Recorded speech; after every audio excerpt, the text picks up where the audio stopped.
नमस्कार, मैं हूं ज्योति सिन्हा और स्वागत करती हूं आपका दूरदर्शन के इस कार्यक्रम में जिसका नाम है उपभोक्ता संरक्षण। दर्शकों, हमारे दैनिक जीवन में हम कभी ना कभी उपभोक्ताओं को ठगी और साथ ही साथ खराब वस्तु और कई बार खराब सेवाओं का सामना करना पड़ता है।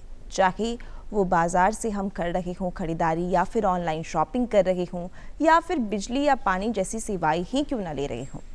ऐसे में कई बार जब उपभोक्ता ठगी के शिकार होते हैं तो वो क्या करें, कहाँ जाएं, कहाँ पर जाकर अपनी शिकायत दर्ज करवाएं, इन सभी विषयों पर आज हम चर्चा करेंगे। इसी पर चर्चा करने के लिए आज हमारे साथ मौजूद हैं पटना हाई कोर्ट के अधिवक्ता अशोक कुमार मिश्रा। सर, आपका बहुत बहुत स्वागत है आज के इस कार्यक्रम में। धन्यवाद। सर, सबसे पहले हम जानना चाहेंगे कि उपभोक्ता हम किसे कह सकते हैं? क्या वो व्यक्ति जो 1 रुपए का चॉकलेट ही क्यों ना खरीद रहा हो वो भी उपभोक्ता है? जो उपभोक्ता, जो हम प्रोडक्ट और सेवाओं का जो उपयोग करते हैं, उसका जो उपयोग करता है वो उपभोक्ता हुआ। उसमें कुछ भी वो खरीदारी जो करते हैं, कुछ भी पैसे देकर के जो खरीदारी करते हैं, उनको उपभोक्ता माना जाता है। सर, उपभोक्ताओं के लिए, उनके अधिकार के लिए उपभोक्ता संरक्षण अधिनियम भी लाया गया। जी। और ये किस तरीके से उपभोक्ताओं को जो है एक अधिकार देता है, हम चाहेंगे इसके बारे में थोड़ी जानकारी दें सर।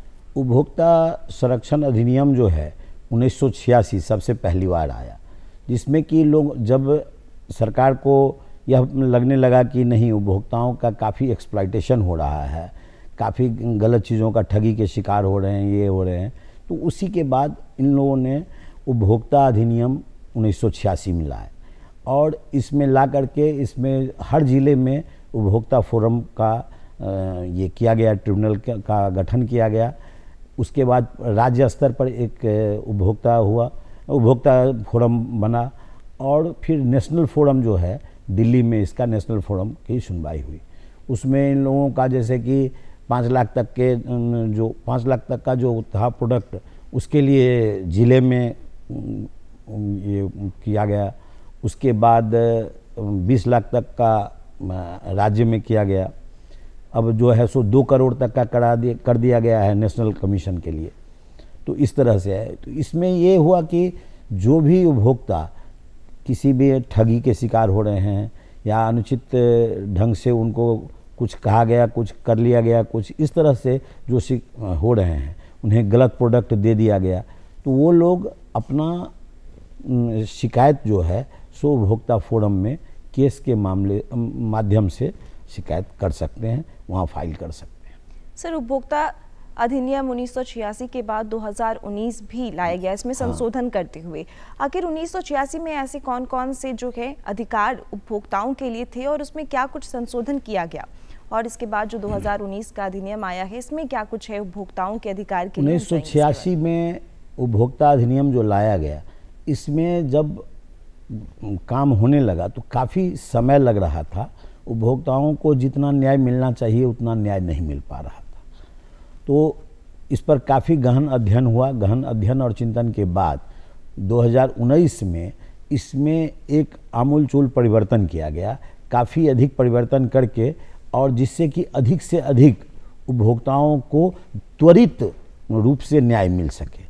पहले क्या होता था कि न्याय बहुत लेट से मिलता था, तो उस अधिनियम में एक टाइम बाउंड किया गया कि इतने दिनों के अंदर में नोटिस होनी चाहिए, इतने दिनों के अंदर में उसको पहुंचना चाहिए, इतने दिन तक वो नहीं आएंगे तो एक तरफा उनके अगेंस्ट में ये कर दिया जाएगा। इस तरह का ये सारा चीज़ कर दिया गया जिससे कि इसका एक टाइम बाउंड में ये हो जाए इसमें। इसीलिए 2019 का कानून काफ़ी महत्वपूर्ण रहा और जिससे कि उपभोक्ताओं को जो है सो काफ़ी इसमें सुविधा हुई और काफ़ी उपभोक्ताओं को इसमें न्याय मिला। सर, अगर उपभोक्ता संरक्षण अधिनियम 2019 की हम बात करें तो इसमें कई जो अधिकार हैं उसमें संशोधन किया गया था। और ऐसे में अगर बात करें कि पहले के लोग जब बाजार से सामान खरीदते थे और अब जो है दौर आ गया है सोशल मीडिया का, ऑनलाइन शॉपिंग का। ऑनलाइन शॉपिंग जो है ज़्यादातर लोग पसंद कर रहे हैं और ज़्यादातर लोग ऑनलाइन शॉपिंग करना की तरफ जो है वो ज़्यादा जा रहे हैं। तो ऐसे में कई बार जब ऑनलाइन शॉपिंग के दौरान लोग ठगी के शिकार होते हैं तो वो कैसे इससे बच सकते हैं? और अगर ठगी के शिकार हो रहे हैं तो उन्हें क्या करना है, हम चाहेंगे इसके ऑनलाइन बारे शॉपिंग का जो कंसेप्ट आया उसके बाद 2019 में ये कानून आया, 2020 में इसको लागू किया गया और फिर उसमें कुछ संशोधन करके 2021 में आपको इसे पूरी तरह से लागू किया गया। जो उसका भी एक अलग कानून 2021 में आया। सिर्फ ये सोशल मीडिया और ये सब तरह के जितने भी थे, इसमें जो लोग, काफ़ी लोगों का शिकार हो रहे थे, इस शिकार के कारण से लोग इसको लाया गया, 2021 का ये लाया गया कि 19 से संशोधित करके 21 में लाया गया कि किस तरह से जो है।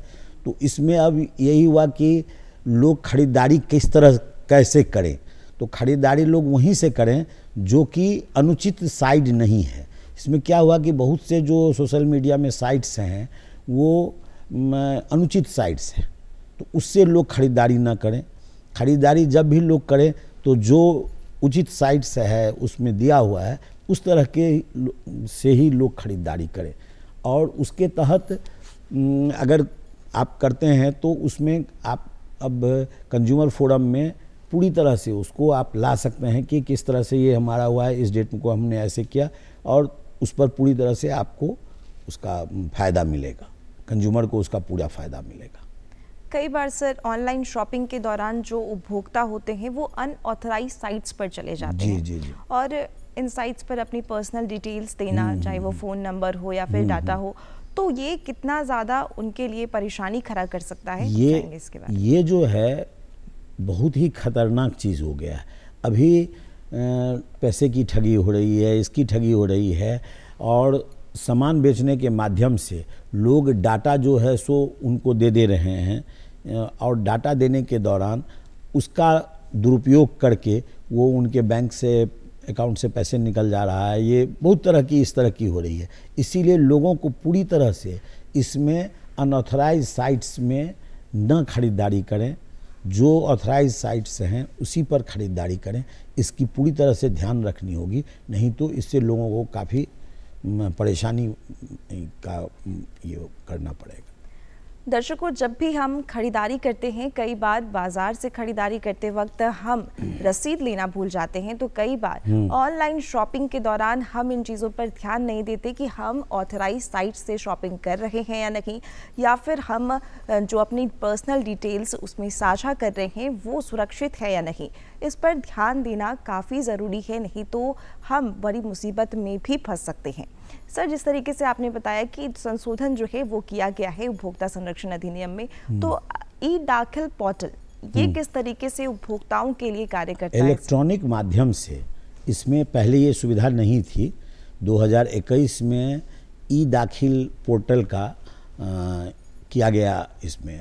तो ई दाखिल पोर्टल में हम लोग इलेक्ट्रॉनिक माध्यम से जो है उसमें शिकायत दर्ज कर सकते हैं। उसमें किसी अधिवक्ता की आवश्यकता नहीं है।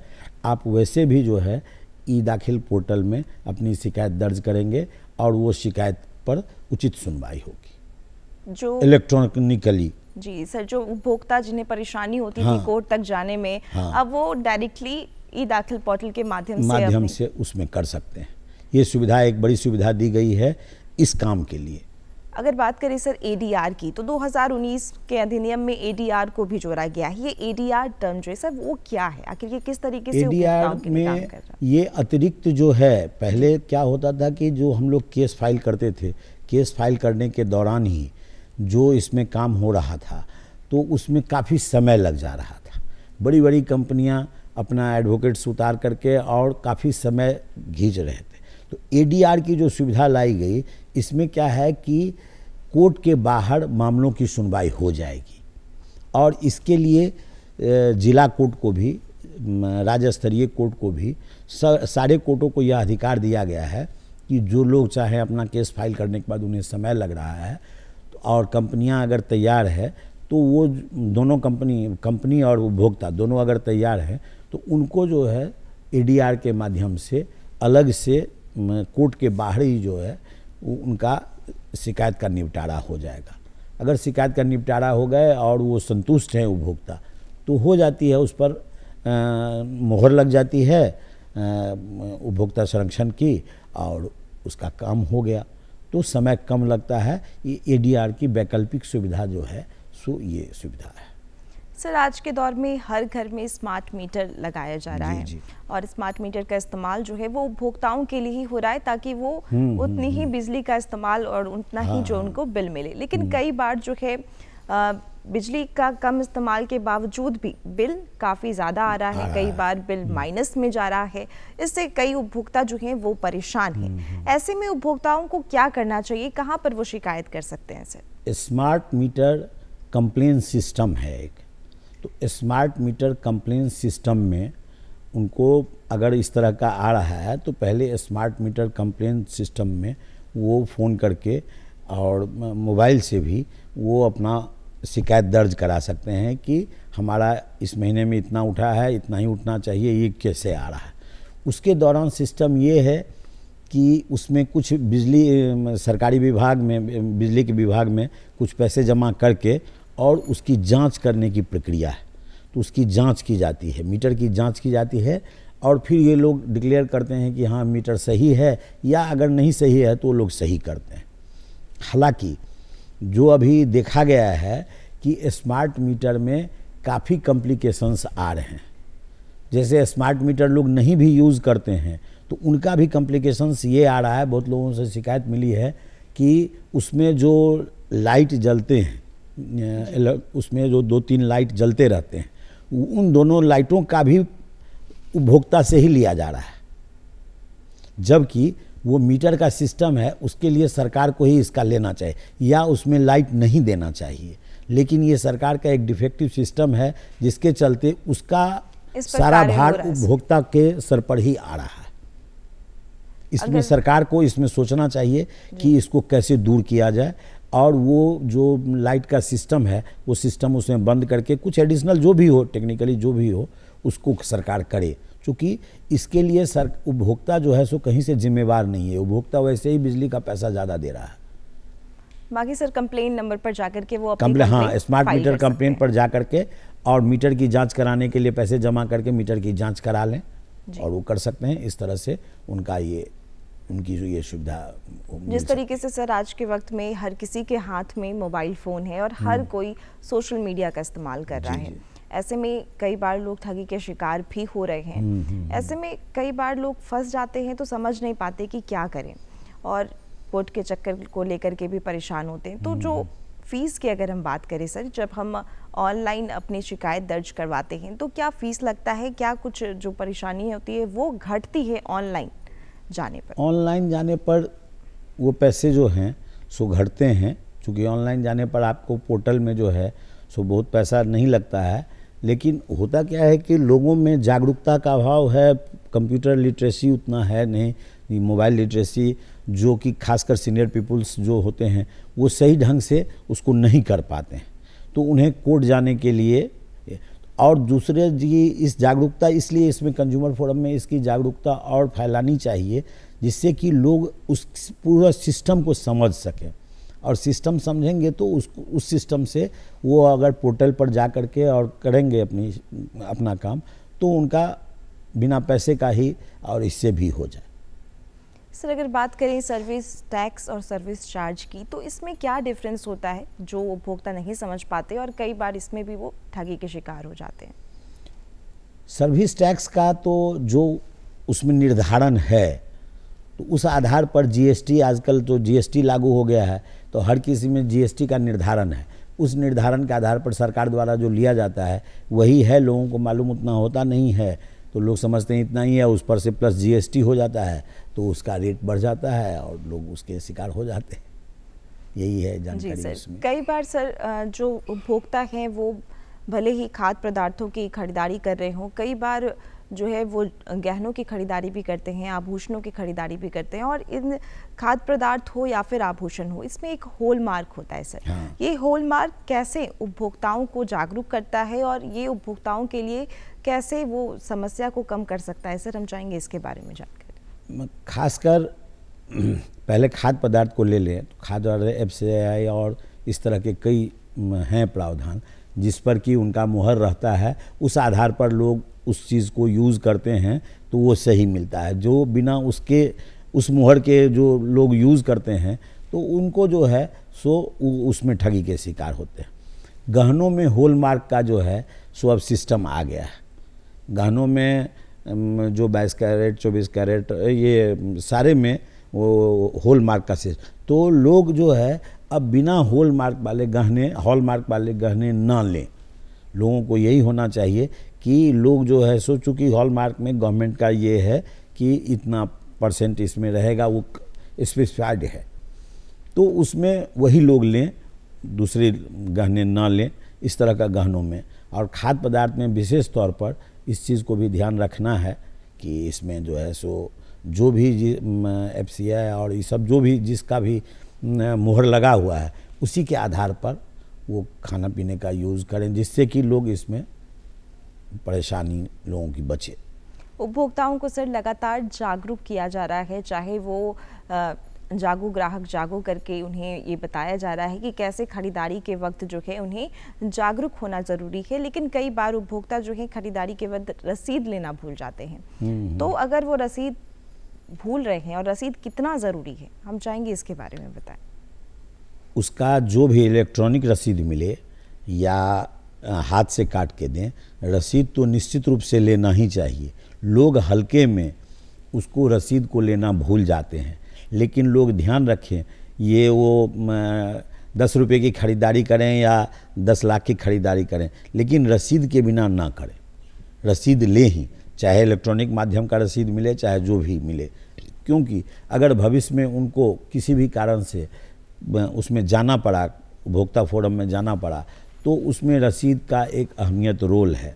बिना उसके रसीद का वहाँ उनकी केस दर्ज होने में काफ़ी दिक्कत हो सकती है, इसीलिए रसीद लेना ही चाहिए। दूसरा, जहाँ तक उपभोक्ता के जागरूकता का सवाल है, इसका बड़ा ही अभी अभाव है।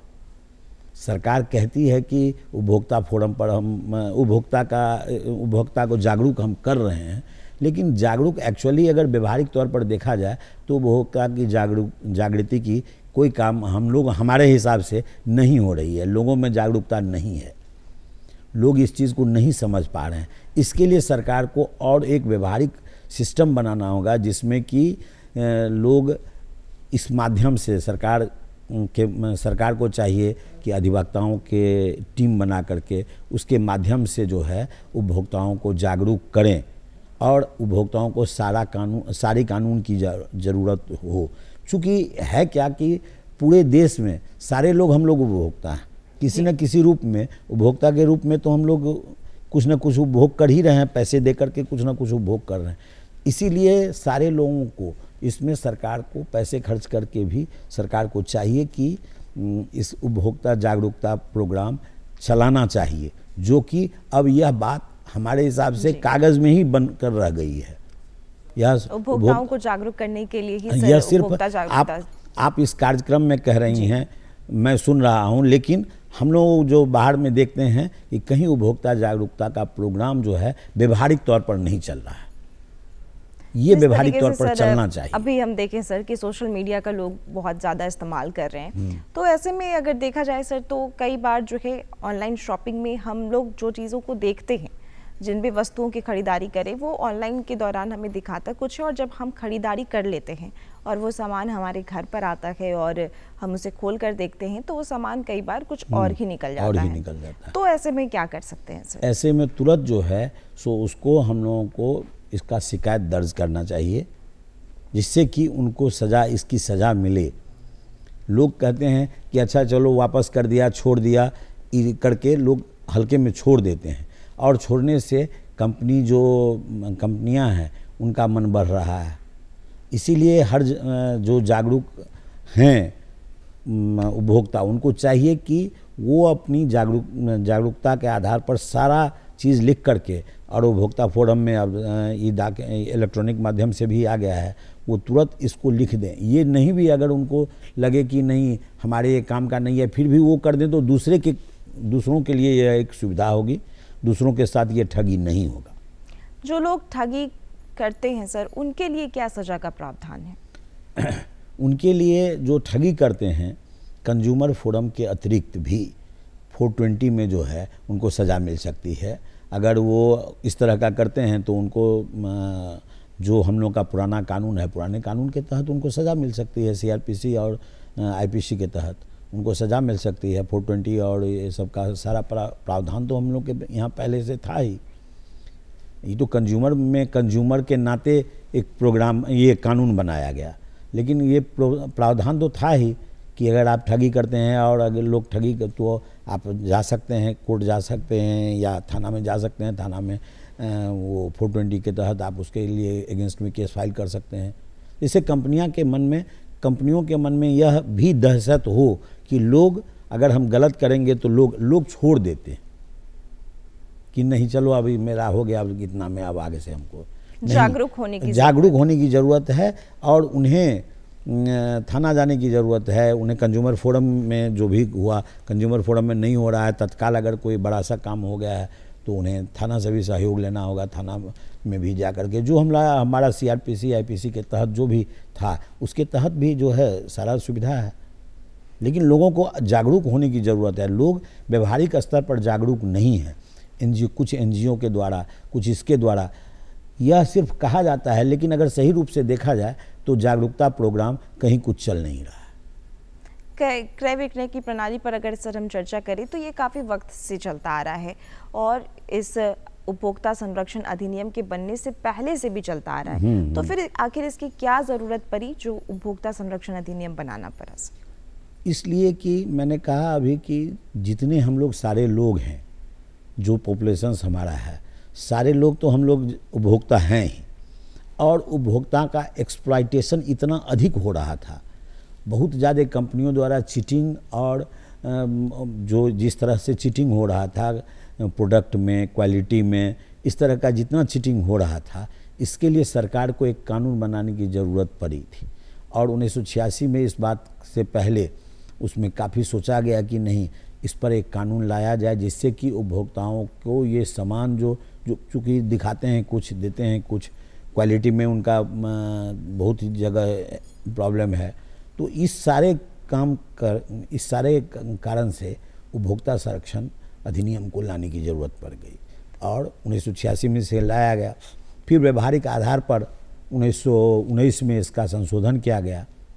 2019 फिर आपको ई-कॉमर्स के चलते 21 में इसका संशोधन आया। लास्ट तो अभी संशोधन जो आया ये केवल ई-कॉमर्स का ही है, जो आपका 2021 में आया है। 20 में ही आ गया था तो उसको फिर लागू किया गया 21 में, उस संशोधन के तहत उसमें आ गया 2021 में। फिर उपभोक्ता संरक्षण 19 के बाद उपभोक्ता संरक्षण 21 भी आया है।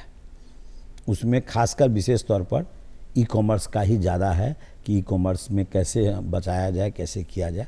लोगों को थोड़ा सा देखने की, समझने की ज़रूरत है और सरकार को इस कानून को थोड़ा सा बना करके और लोगों को जागरूक करने की आवश्यकता है। सर, जब भी हम खरीदारी करने जाते हैं बाज़ार से किसी भी वस्तु की, तो कई बार हमें जब थैली खरीदनी होती है तो जो भी ब्रांड से हम खरीदारी कर रहे हैं वो अपने ब्रांड की थैली भी देते हैं, तो उसका भी शुल्क ले लेते हैं और ये एक लॉ भी बना और इस पर जो है कार्रवाई भी हो चुकी है, केस भी हो चुका है। हम चाहेंगे इस पर थोड़ी जानकारी दें सर।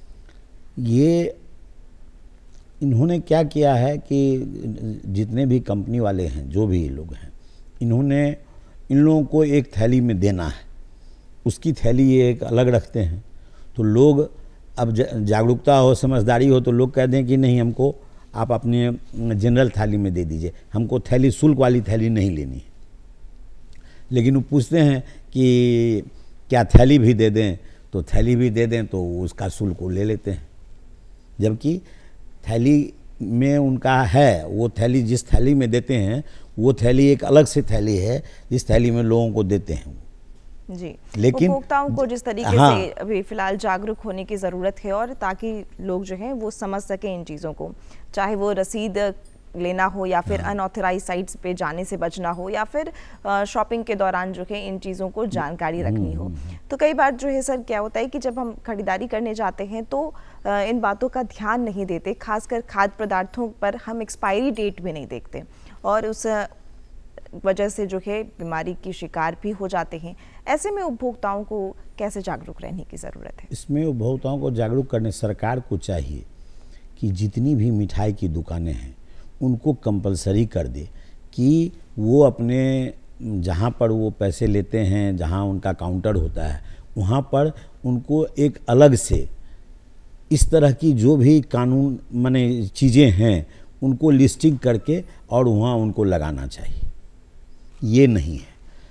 जहाँ भी हम लोग कपड़े खरीदने के लिए जाते हैं वहाँ भी काउंटर पर एक बड़ा सा कि ये इन सब चीज़ों का वो सरकार के तरफ से जो है कंपलसरी करके और लोग जागरूकता के लिए उसको लगा, जिससे कि लोग जो है सो वहाँ सामने सामने, अब लोग हड़बड़ी में आ रहे हैं देख रहे हैं, लेकिन जब पैसा देंगे तो काउंटर पर ही देंगे। तो वहाँ अगर इलेक्ट्रॉनिक माध्यम से लाइटेड में वो रहेगा तो देखे तो उसको कि नहीं हमको देख लेना है कि इसमें ये भी नहीं है, ये भी 2-3-4 चीज़ बड़े अक्षरों में वो होना चाहिए जिससे कि वो लोग देख सकें। और इसमें ये सरकार का एक काम है कि ये चीज़ प्रत्येक दुकान वाले को कंपलसरी फोर्सली कह दिया जाए कि नहीं इसको लागू करना होगा, नहीं तो आपकी दुकान नहीं चलेगी। बहुत बहुत धन्यवाद सर आज के इस कार्यक्रम में हमारे साथ जुड़ने के लिए और हमारे दर्शकों तक इतनी महत्वपूर्ण जानकारी साझा करने के लिए। आपको भी बहुत बहुत धन्यवाद कि इस तरह के कार्यक्रम में हमें बुलाया है और लोगों के लिए अगर हमने कुछ बताया है और लोगों को इसका फ़ायदा मिले तो हमें भी बहुत खुशी होगी। दर्शकों, जैसा कि हमने जाना कि उपभोक्ता जब भी खरीदारी करें तो इस बात का ध्यान रखें कि रसीद जरूर से लें, अनऑथराइज्ड साइट्स पर जाने से बचें और खासकर जागरूक होकर खरीदारी करें। अगले अंक में हम फिर मिलेंगे एक नए विषय के साथ। तब तक के लिए मुझे यानी ज्योति सिन्हा और मेरी पूरी टीम को दीजिए इजाजत। पर आप देखते रहिए डीडी बिहार। नमस्कार।